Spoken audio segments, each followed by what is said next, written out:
Causa-effetto.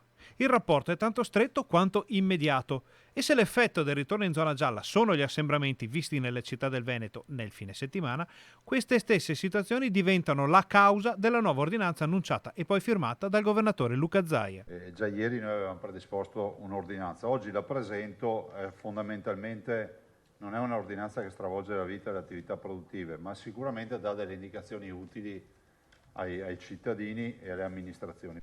L'ordinanza sarà attiva fino al 5 di marzo e scadrà contemporaneamente al DPCM attualmente in vigore. L'idea è quella di fare in modo che non si creino assembramenti pericolosi per la ripresa dell'infezione. Avete visto che fra l'altro abbiamo dei casi, ne cito uno per tutti in Umbria, dove c'è una reinfezione, è il caso di definirla così, perché è ripartita la curva dell'infezione.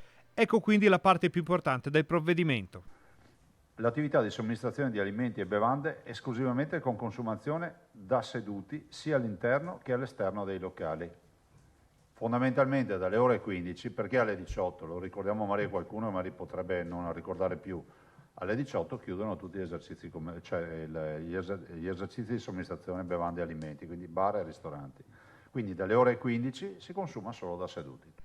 Inoltre è vietata la consumazione per asporto nelle vicinanze dell'esercizio ed è sempre consentita e consigliata la consegna a domicilio. Infine i sindaci del Veneto possono in ogni caso disporre la chiusura di strade e piazze dei centri urbani che sono a rischio di assembramento.